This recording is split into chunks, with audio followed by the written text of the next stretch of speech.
Assalamualaikum warahmatullahi wabarakatuh.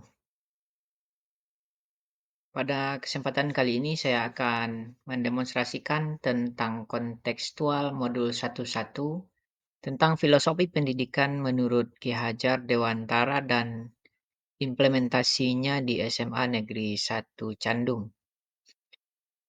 Perkenalkan, saya Hermanno Ferozi, SPD, MPD dari CGP Angkatan 10 SMA Negeri 1 Candung, Kabupaten Agam, Provinsi Sumatera Barat.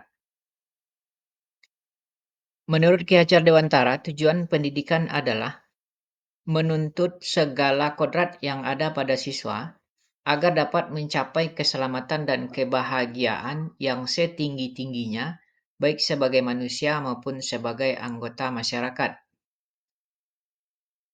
Di antaranya ada beberapa filosofi pendidikan menurut Ki Hajar Dewantara, di mana sebagai seorang pendidik itu berperan, diibaratkan sebagai seorang petani atau tukang kebun, yang tugasnya merawat sesuai dengan kebutuhan dari tanaman-tanaman tersebut, agar tumbuh dan berbuah dengan baik.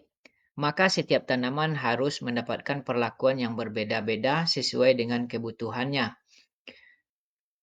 Secara real tentunya jika kita sebagai seorang petani akan berbeda perlakuannya ketika bertanam tanaman pada lahan basah dan bertanam tanaman pada lahan kering.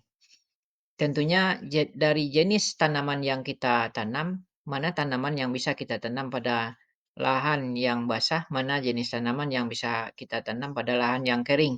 Tentu perlakuannya berbeda-beda. Seperti halnya bagaimana kita memperlakukan tanaman padi akan dengan ketika kita akan memperlakukan tanaman tomat sebagai contoh. Supaya kedua-duanya membuahkan hasil yang baik atau bermanfaat dengan sebaik-baiknya, tentu tidak bisa kita perlakukan dengan sama. Kemudian asupan, kemudian bagaimana cara kita merawatnya tentu akan berbeda dari dua buah tanaman yang berbeda pula.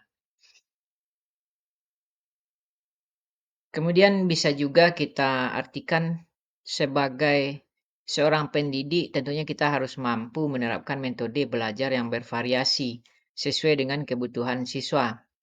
Karena di dalam sebuah kelas, setiap siswa tentunya akan memiliki bakat dan minat yang berbeda-beda. Nah, jadi di sini tentu kita tidak bisa untuk memperlakukan siswa tersebut secara sama rata. Ada kalanya siswa yang suka belajar atau mudah memahami dengan cara belajar cukup mendengar.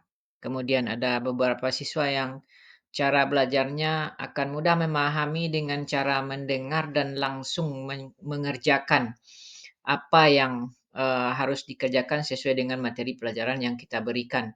Nah, sebagai pendidik tentunya di sinilah letaknya kita harus menerapkan metode belajar yang bervariasi atau bisa juga kita sebut dengan metode pembelajaran yang berdiferensiasi untuk menghadapi siswa dalam satu kelas yang tentunya kita dampingi.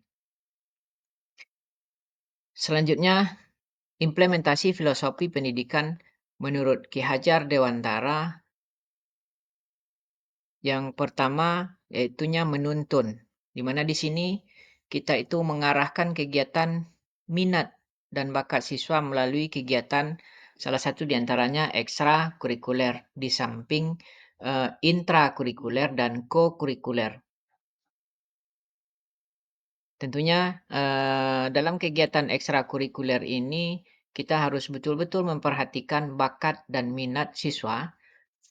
Meskipun di antara siswa laki-laki semuanya contoh, tentunya belum tentu suka dengan sepak bola keseluruhannya. Tentunya akan ada yang berbeda bakat dan minatnya. Nah, disinilah kita bagaimana caranya menuntun agar bakat dan minat yang dimiliki oleh siswa kita sesuai dengan kodrat alamnya, yang sesungguhnya setiap manusia itu mempunyai sifat jujur, malas, bertanggung jawab. Nah, jadi bisa kita simpulkan juga, kodrat alamnya anak tentu memiliki, kodrat yang positif dan negatif. Nah, jadi di sini menuntun kegiatan kita di sini yaitu mengarahkan siswa atau mendampingi siswa agar bisa bakat positif atau kodrat positifnya yang lebih diutamakan dibandingkan dengan kodrat yang negatifnya. Misalnya dengan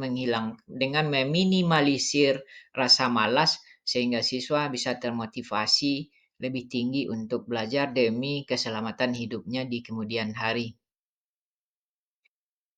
Kemudian yang kedua, merancang pembelajaran yang berdiferensiasi dan bervariasi serta berpusat pada siswa dengan memanfaatkan teknologi dan alam sekitar sebagai sumber belajar serta mengaitkan materi dengan kehidupan nyata. Nah, di sini barangkali kita tentunya tidak bisa menyamakan metode yang kita terapkan untuk satu orang siswa dengan siswa yang satunya lagi atau dengan siswa yang lain.